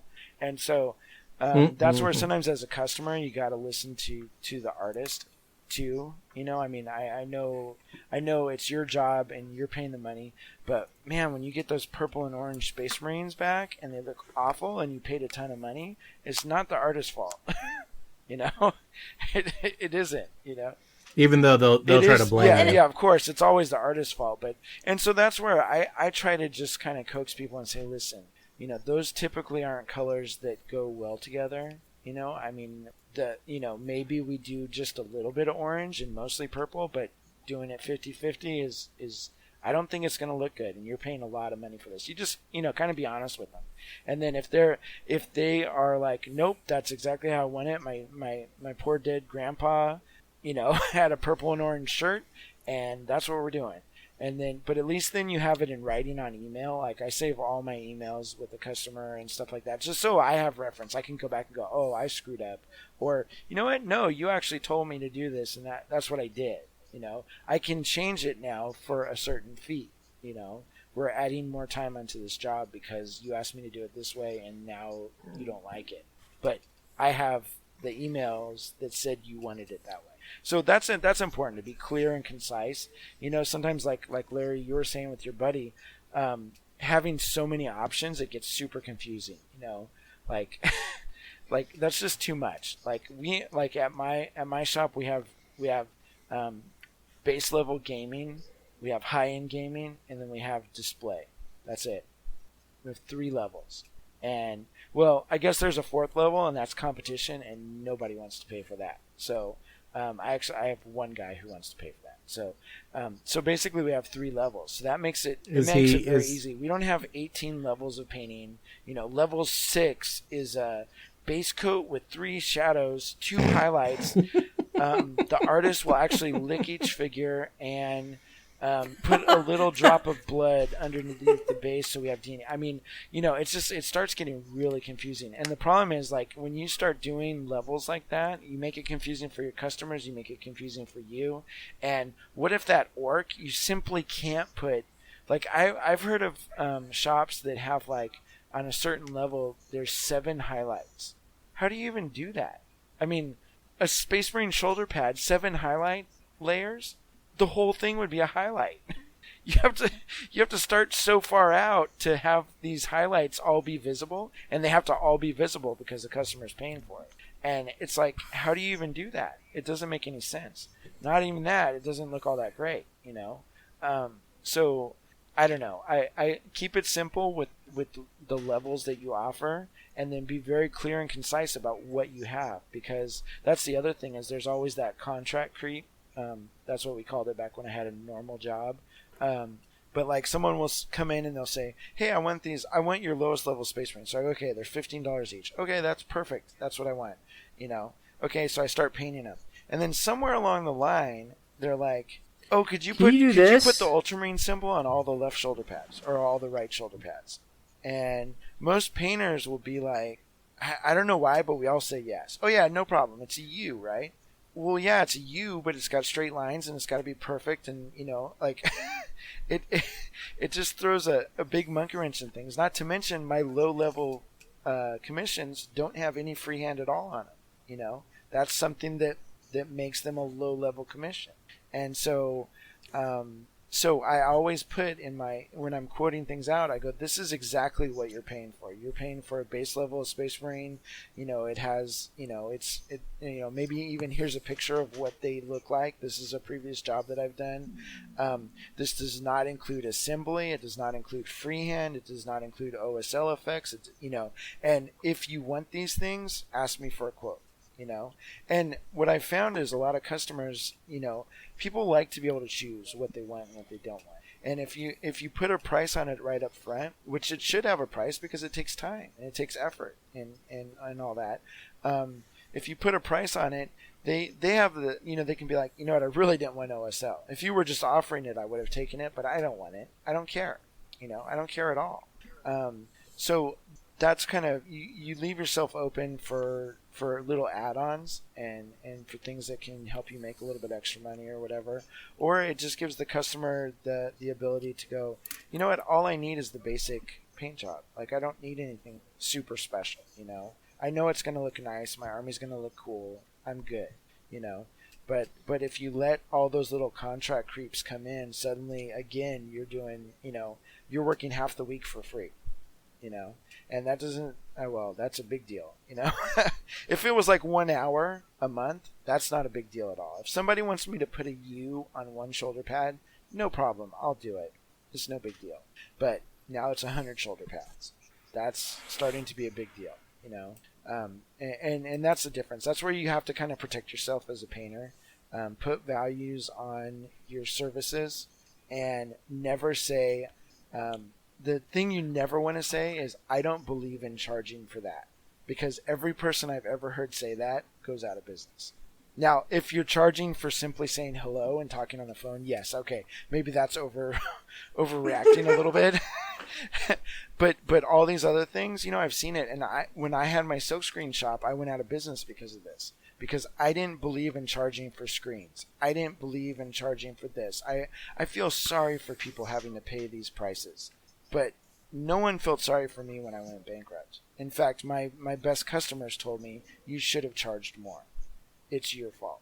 And I couldn't even be mad at them, I mean, I was disappointed. Dude, I gave you deals, Where were you when my car was being repossessed? Where were you when I got kicked out of my apartment? But that's not their problem. So you have to be accountable for yourself, and you have to feed your family. You have to pay your bills. You have to service your customers, Mark. Whoa! Service them the good way. I'm getting better at my phone sex operation voice. Yeah, I'm getting exactly. better. But and that's the thing. When you're being would you like 7 layers on that burrito? Ooh. Oh la la! I love the sound of your microphone. You know how to get away to the man's heart. But no, if you're charging the correct amounts and everything, and making a living, your customers are going to be happy. They're going to get a good product. You're going to be happy because you're surviving. Even if you're doing this part-time, you have a normal job, and you're just like, hey, I want to feed my hobby. You can better feed your hobby working at Walmart. If you're not charging enough, if you're just working a bunch of free hours, that's not feeding your hobby. That's just working for free. You might as well get a job at Walmart greeting for a few hours a week, and then buy hobby stuff and paint it for yourself. So and what happens when you lose your job and you're like, well, I already have these customers and stuff. Well, they're already paying too little. They're not going to understand that you need to raise your prices because now you need to make a living off of painting dolls. It just doesn't work that way. So when you do raise your prices, how do you do that? Like, just go off the next job you tell them? I usually flood the market with a bunch of nudie selfies of myself. Take notes, Yeji. No. We do it really quietly and usually right in the middle of a commission, and like they're like, oh, I thought I only owed $1,200, and you're like, oh no, it's $2,400 at the end. So yeah. No, I mean, so one of the ways, oh my gosh, I'm going to give away all the secrets here. One of the ways that you make, that you get a raise as a painter, as a commission painter, is you learn to paint faster. Okay? So my 1 hour Space Marine, which, say it was 1 hour, 8 years ago, I've gotten to the point where I've gotten so good at it or so efficient at it. Maybe I can do them in 45 minutes. Maybe I can do them in half an hour and still get the same level of paint job as I did when I did them an hour, 8 years ago. So that doubles my salary right there. The other way is you just start raising the price of the figure itself. Now there's a certain point, like on gaming figures, I don't really know what that cap is, because we have customers who are millionaires and we have customers who are billionaires, and but they're still thrifty, I guess. And so there's a certain point where they're like, it's not worth it. I'm not going to pay $100 a figure to have basic gaming figures painted, no matter how good they look. So you kind of got to find where people are comfortable, and like we found people. Actually, it's kind of funny. So our $15 Space Marine, let's call it, is starting to turn into a $30 Space Marine because everybody wants higher end gaming. And it's like, I would have never thought somebody would pay $30 a figure for their army, that contains 80 guys. But there's a lot of people out there with the money who can do it, and they want a kick-ass army. That's what they want. And so, but the thing is that's a slow grow. You have to find those customers, and then, maybe they do one army a year. Sometimes you get lucky, maybe they do two. In the case of our billionaire customer, he does about 2 a year, and it's always a rush. So we get a rush fee on top of it. So that's cool. I dig that. That's the other thing. When people do rush orders, charge a rush. So anything under a month, I believe we charge 20% rush fee, and if it's below 2 weeks, it's 45%. So the funny thing there is, you will find out that most people don't need it that fast. They just want it that fast. And then the people who need it that fast and have the money, they'll just do it, And so that's another way to get a little bit of a bonus in your pay. It's important to do that, because we found that we had so many customers coming in and upsetting the workflow. Like, you would have, okay, we're going to do this army for 2 weeks. Then I have 2 studio models that I need to do. That's going to take me 4 days, because they take 2 days each. And then I will move on to the next army, or finish up that first army I was working on. And then all of a sudden somebody coming in, I need this model Saturday, and it's a $50 paint job. So suddenly you stop everything, and you end up kind of running in circles, not to mention you're pushing back your other customers. You don't want them to get upset, that type of thing. So to keep it kind of in order, and then you find out the guy didn't need it by Saturday. He just wanted it, and so that would happen all the time. So we just started charging a rush fee, and most businesses do that anyways, because it's, if, like, I don't get paid extra for working a 16-hour day like at a normal job. So on a rush fee where I may have to work double shifts all week, that's kind of my time and half. Look at it that way. Even if you're only doing one figure a month, it's worth it to try it. They don't need to know that you don't have any other work. It's just, you're putting a value on doing something quick, dropping everything and doing something for someone really quick. Now, are there times that I can slip in a job for someone and get it done early and they don't have a rush fee on it or anything? Yeah, totally. But if you have those things in place, when times get sticky and you're, you have to go to one customer and say, hey, listen, I know I said that your job would be done this weekend, but I have this other guy and he needs his job to be done. Is it okay if I push you back, a couple days? And if they have a problem with it, you can always, offer a little bit of that money that you got for the rush fee, or you just, maybe you can't do the rush job, because the other customer needs their stuff or you promised it to them, whatever. So it just makes life a little bit easier that way. And that's one little bonus you get. The other bonus is just by going faster. I knew a painter who, when he went faster, he gave money back to the customer. And I was like, so that's like LaDainian Tomlinson scoring more touchdowns and giving money back to the Chargers because he did so well. You know, like I don't understand that. You know, like so you're saying the better you get, the less money you make. You know, and it shouldn't be that way. You know, you offer service, you're good. If you're fast, you get paid a little bit more, and that helps you get up in the morning and go, hey, I'm ready to paint this model. You know, I don't hate it so much. You know, and quite honestly, we don't get paid that much anyway, so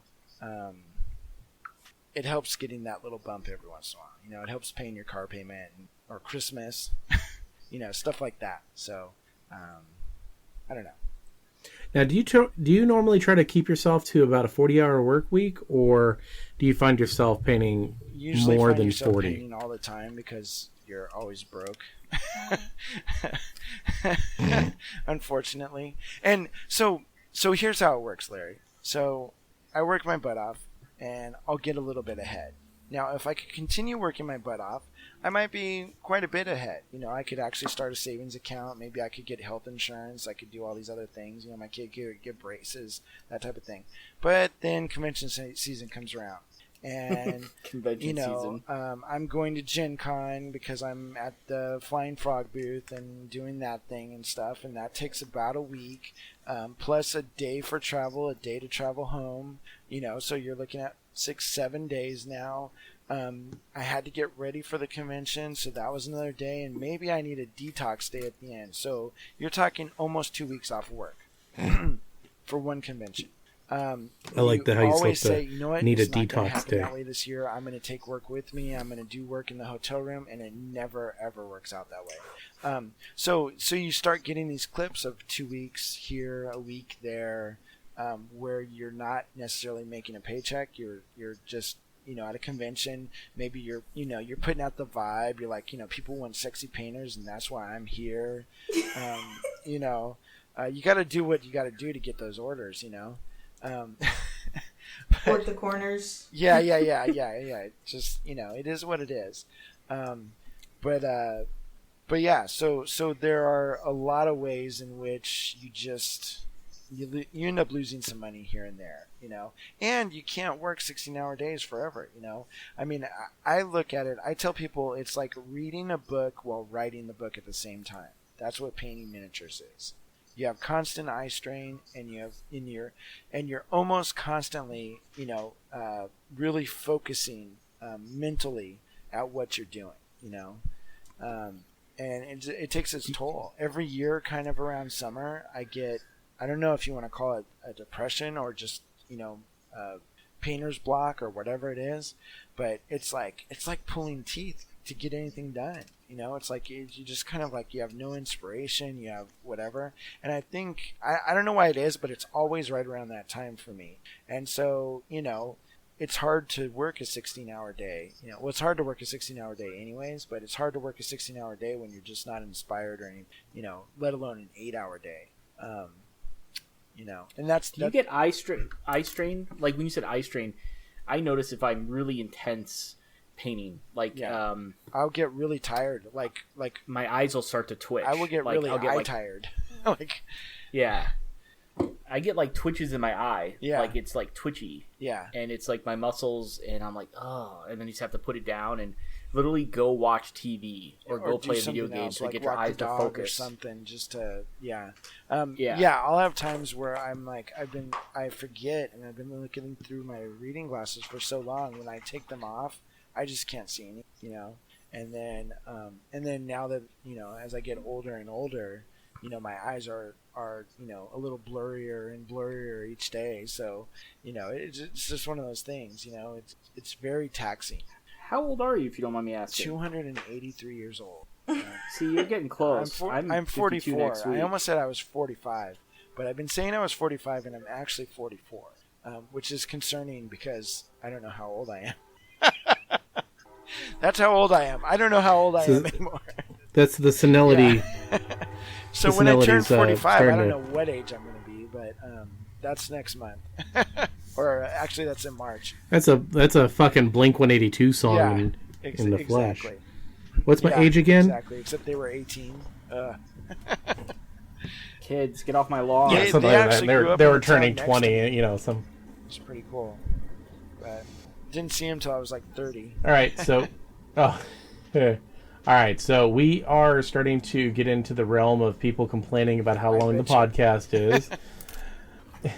So let's go ahead and start wrapping this up. Yeji, say something. Anything? That was really good information. And hearing it a second time, it's like, okay, so I've started to put that in. Okay, we've already done that. We were already doing this, like all those things. Yeah. Versus just kind of like, okay, like notes, and then like because you're taking notes, you don't pay attention, So that was really, really cool. This might actually be a podcast that Yeji fucking listens to. Oh my god. Maybe. I like everything. It's just Aaron's sexy voice. That's what it is. That's it. Putting it into context for me or putting it into practice still doesn't alleviate the anxiety that happens. Right. So I usually just I'm not gonna do commission painting. You know what I mean? I paint for fun, and if I take a side job, it's for fun. Right. But you think about that concept. I think I've done like maybe 30 figures last year that were not for me. So that's nothing. You know what I mean? So that's still more than a lot, or more than a lot of people. That should have been $600 in your pocket, Mark, at least. That was a Lego Death Star I messed up. Yeah. More than that. Yeah, exactly. But I think that... I know, you can fund your Lego obsession now. Yeah, there you go. Could feed it. But I think it's okay. I got to get him up. Turn 52 next week. The point is, commission painters, is just set yourself up for success, and then it's okay to fail every once in a while. So there are certain jobs that I underquote or I give a deal on. But if I give a deal on every job, I go out of business. So just set yourself up for success, and then if there are little failures and hiccups on the way, that's okay. That's totally okay. You can overcome that. But if you set yourself up for failure, then when a major hiccup comes along, or a little hiccup, it's a major one, and you're in trouble. So okay, Aaron, I have one small favor, if at all possible. Mark, there's a client of yours that Mark really wants to paint a model for. Here's the concept of and he will be the cheapest whore possible, as in he will do it for set up free. A deal and you'll get paid what you get paid. You know what? He really wants to paint a model for the client. Actually, I do too, and I'll offer the same fucking deal. But I'll look out for Mark first because he mentioned it. But yeah, I'd love to paint for if that's possible. Hey, I knew it. That he's my favorite. Yeah. But yeah, if you could do that for Mark, I would be so appreciative. I will try. And if he needs two done, don't forget. There's a small laundry list of people who want to do the same thing as Mark. But I'll see what I can do. I would love to just send him something. Yeah. But I get the feeling that anything I'd send him, he'd be like, "This is not the model I like. I like the models where they only have half a face." No, it's like, Mark. Actually, if you've seen pictures of his collection, he has a model, and there's 19 different copies of this exact same model, painted by 19 different painters. Yeah, and not all of them are good. I'll straight out say that some of them are not very good. Some of them are like Aaron quality. Yeah. He has shit that it's his miniature collection is fucking mind blowing at the variety, but at the same time, the focus. There'll be, like I said, one model. There's 19 copies of it painted by 19 people, and then he'll have a model sitting right next to it that looks like fucking Leonardo da Vinci painted it, and you're just like, what the fuck? Yeah. He definitely, with as far as the cookie models that he sends me, then at the same time he'll send me Nocturna models and Dark Sword miniatures and all this super cool stuff. So it's not just bad models that he sends out, but he likes everything and he wants everything painted. He doesn't care. Yeah, and he's not shy. He'll actually, I've seen, he will send you models from his own world. He doesn't give a shit. He's just like, paint this. Yeah. He's not the... It's not one of the, I want to see what everyone else, I don't want to see my own work. Oh no, he's just like, I want to see my own work. Fuck that. Here, paint this I'd like to fat send kid. in one of the cartoon miniatures. The guys from Russia do those Templars interpretations, and they're really cool figures. They're not as chibi as, but they're bigger style. They're like 50 millimeter, but they're the ones who do that Captain Davy Jones one. But they do these Templar models, and their faces are really expressive. They're really cool looking. I really want to get another one, but getting some from St. Petersburg is not easy. So yeah, well, and the maybe thing easier is, soon. he's super into historical stuff and fantasy stuff, and that's about it. I think I painted what might be the only sci-fi model in his collection, and I think that was an accident. Yeah, I saw it watched in a video. I don't think I saw any of them. Yeah, they were all fantasy. They were all fantasy or Knights of Armor or historical type things. He loves all that stuff, and he just likes that stuff. That's what he likes, and he likes playing with them. As crazy as that might sound, he has no. Actually, I can straight picture that in my head. I legitly can. I totally can see that. I honestly, one of the scenes, one of the fight scenes, I can almost see him with like little fucking ships and little the models out there going, "No, I shall smite thee, you bastard, you stupid little I like imp." you. I'm going to write a book about you. I mean, that's about how it went down. Like. I can see that. It'd be like, oh, you know what? This character would fit in really good whenever he chops off the dude's ear. I'm going to write him in. Let's put it this way. Would be... When he did his...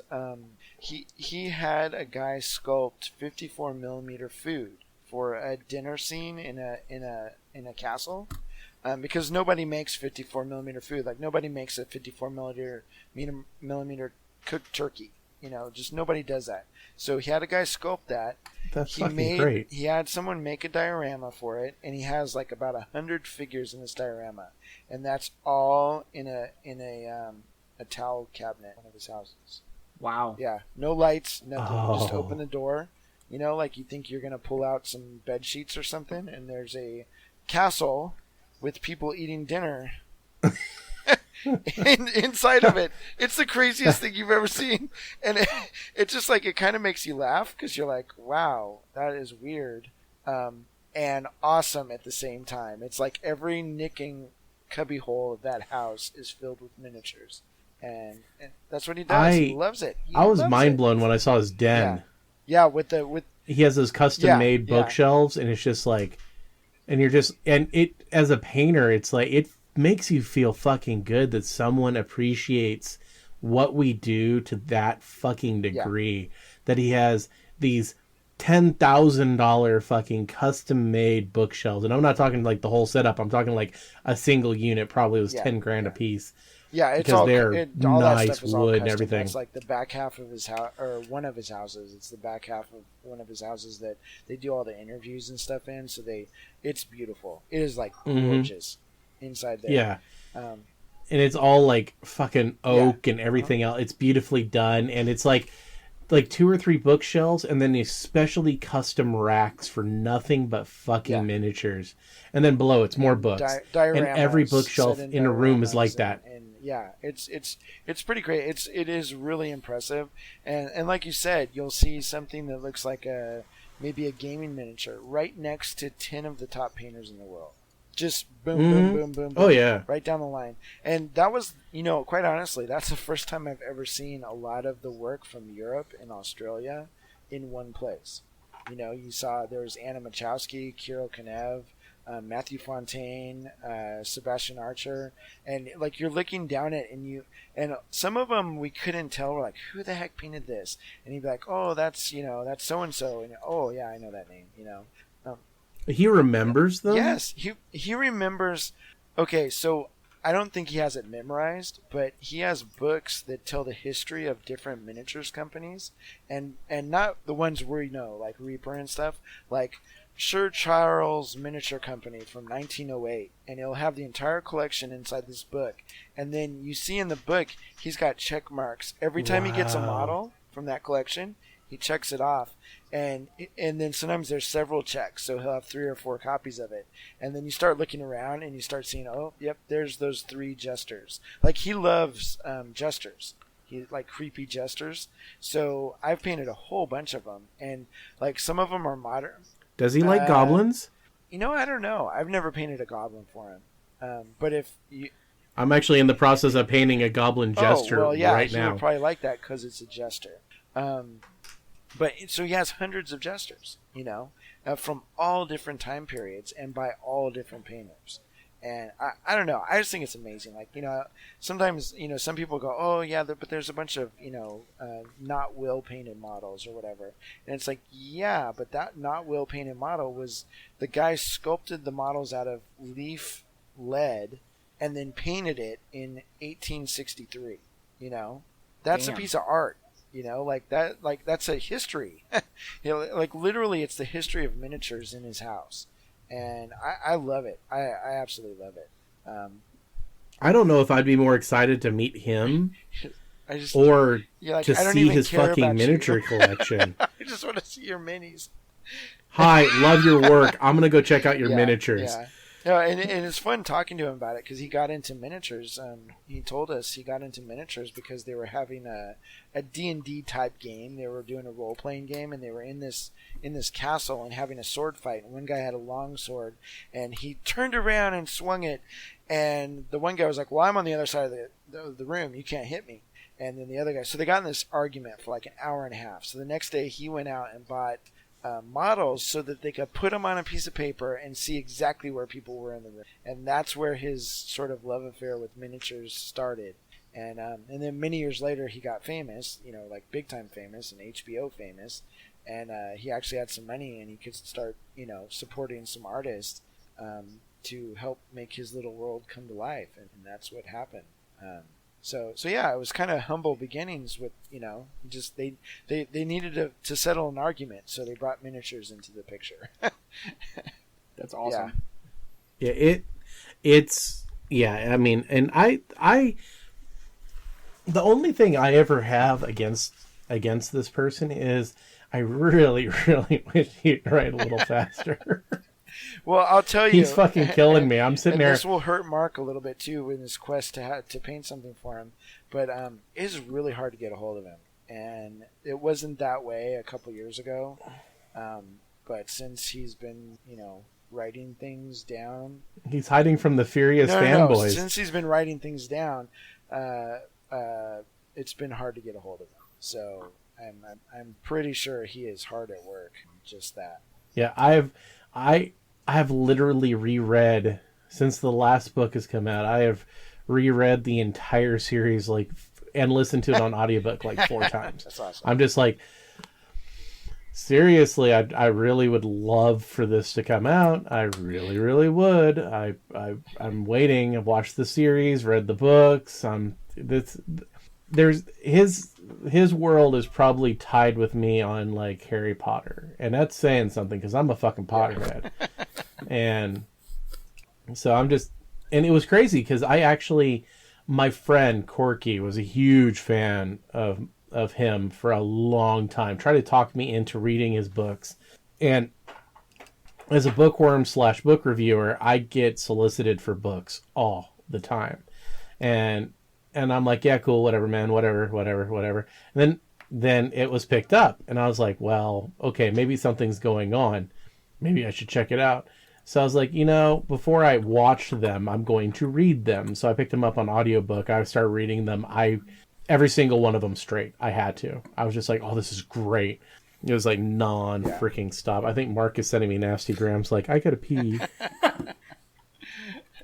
My Depensa's full. Hurry up, man. That's right. Well, we'll have I guess to. it all depends. We'll have to All right, continue the Germ talk next time when after we do Miniature Monthly. I got a couple good stories. I got a couple really good stories actually. I had this really sneaking suspicion that it's going to be like our regular guest, Aaron Lovejoy. Let's talk about penises hidden on models that you've done for other people. Go. Yeah, see, we didn't even fucking get into that. I know. I mean, this is going to be. I know. Of at I least love it one. because it was. Do you want to know how many customers I've put a penis on their model that I didn't know them personally, and they still don't know that it's on there? How many? That's awesome. You do it. Two people have penises on their models that don't know. How Oh many? my goodness. How many people have noticed it after the fact and like emailed to be like, "Hey, just out of curiosity, Usually is this, they don't. Is this a dick on my model?" They don't. Usually we make a big deal about it if they're in San Diego. In fact, it's like some people, it's like, oh my gosh, yes, like they feel bad if it didn't happen. And then I've got a couple customers like, no, don't do it. So part of my thing is I hide it so well, and even if it's in plain sight, that's kind of my thing. You hide it so well that people just can't see it. And when they finally see it, Your you warp can't Where not see in it. the Yeah. world is Aaron Lovejoy's dick at? Your warp wolf. It took me a second to see it. Yeah. And I'm like, wait a minute, is just that? dangling out there. Yeah. And didn't even. Yeah. But we And did I'm it like, oh my tastefully. It gosh. was tasteful cock, and that's the important thing. That's what she. That's what she said. said. Yum. Oh my gosh! Which is why it's after hours. But yeah, No, freaking. That's why we have Yeah, the we- Easter egg thing on the bingo card. Yeah, actually, you are the inspiration behind the Easter egg on our bingo card, because we were talking about the hidden dicks, and we're like, well, let's put an Easter egg, hide something on a model, Doesn't have to be a penis, but and a lot of people are like, bonus points. yeah. someone was like, what's an Easter egg? Something that's hidden.